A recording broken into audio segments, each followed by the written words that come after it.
Welcome once again to the Excel VBA Developer Series. This series is specifically designed for all those who want to learn VBA as a programming language and anyone who wants to improve upon their VBA skills. Take it as fundamentals of VBA programming. And make sure to watch all tutorials in this series because each episode is a gem.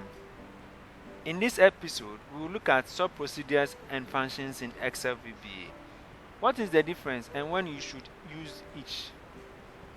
This is one of the most misunderstood concepts for beginners, and it is also where they begin to think like software developers instead of macro recorders. Have you ever wondered why some VBA code starts with sub, while other code starts with function? They look almost identical. They both contain VBA code. They both perform tasks. So why do we have both? And more importantly, how do you know which one to use? Understanding the difference between sub-procedures and functions is one of the biggest steps towards writing clean and professional VBA applications. Today, I will explain both concepts in the simplest way possible, and by the end of this lesson, you will know exactly when to use each one. Let's get started. Welcome back to the channel.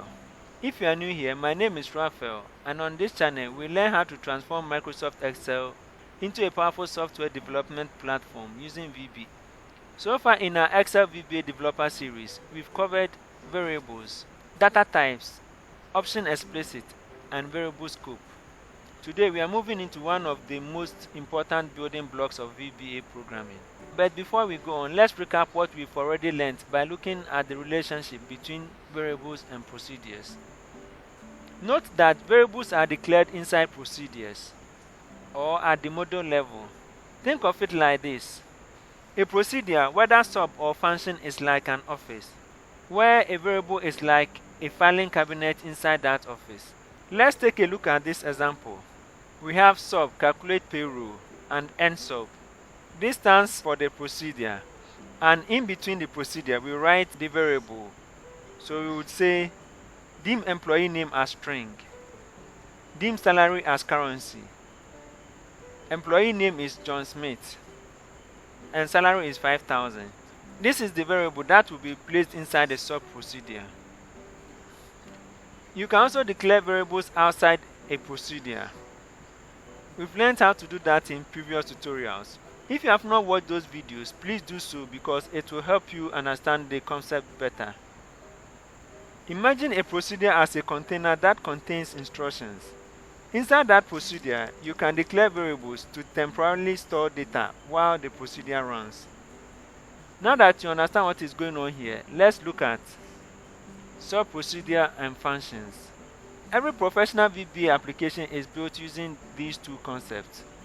Whether you are creating a payroll system, a school management system, an inventory system, a staff attendance system, or a point of sale application, you will constantly use both subs and functions. Understanding the difference will make your code cleaner, easier to maintain, and more easier to reuse. Before talking about sub-procedures and functions separately, let's understand the word procedure. A procedure is simply a block of code that performs a specific task. Procedure is the broad umbrella term for any standalone block of executable code in VBA. A sub is the short form for subroutine. This is simply the most common category under that umbrella. There are actually three types of procedures, and they are sub-procedure, function procedure, and property procedure. Sub-procedures. These execute actions like formatting cells or exporting files, but do not return a value directly to their name. Function procedures. These perform calculations and always return a specific value back to the calling code. And property procedures. These are used in class modules to assign or retrieve values for custom object properties. But for the purpose of this tutorial, we are focusing mainly on sub-procedure and function procedure. Instead of writing the same code over and over again, we place it inside what is called a procedure. And when we need that task, we simply call the procedure. Think of a procedure like a machine in a factory. Every time you press the start button, it performs a particular job. What is a sub-procedure? A sub-procedure performs an action it does something, but it does not return a value. It uses the syntax sub and ends with sub. Let's take a look at this example. Sub, format report, and end sub. In between the procedure, we can write this variable. Range A1 to D1 dot interior color is RGB 0,102,204. The same range A1 to D1 dot font color is VB white. This is range A1 to D1. Now let's run our code to see what happens. Let's try to write something in range A1, so we can say write sub. Let's also take a look at this message. Message box, welcome to Raffina Systems. Let's run the code. And the output is welcome to Raffina Systems. When we call on this procedure welcome message, it simply displays a welcome message that says welcome to Raffina Systems. It doesn't send back anything, and once it finishes executing the code, it stops.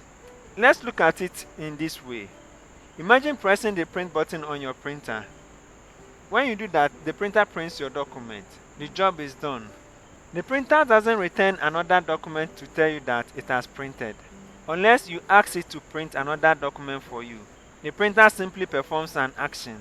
That's exactly how a sub procedure works. With that out of the way, let's look at what is a function. A function performs work, but unlike a sub procedure, a function always returns a value. Let's create one. Let's look at this function, add numbers. Here, add number is telling the procedure to add the two numbers together. We can then call the function in a sub procedure like this. Now let's run the code. And when we do that, we get the result 30. From the code, we can see that when we add 10 and 20 together, it will give us 30. And that is the output here. Let's increase the number to maybe 60 and run the code once again. We would get 70.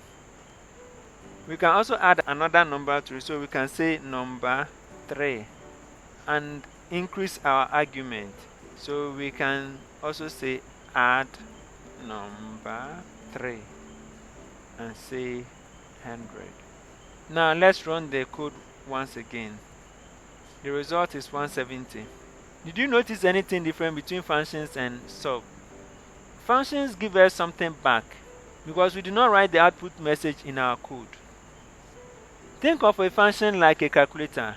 Imagine using the calculator on your phone. When you enter 10 plus 20, then press equals, the calculator doesn't simply perform an action. It returns a value, which will be 30. That's exactly what a function does. You give it information, it processes the information, then it returns a result. Let's look at the biggest difference that exists between a sub procedure and a function procedure. A sub procedure performs actions. It displays forms, saves record, prints reports, and opens workbooks.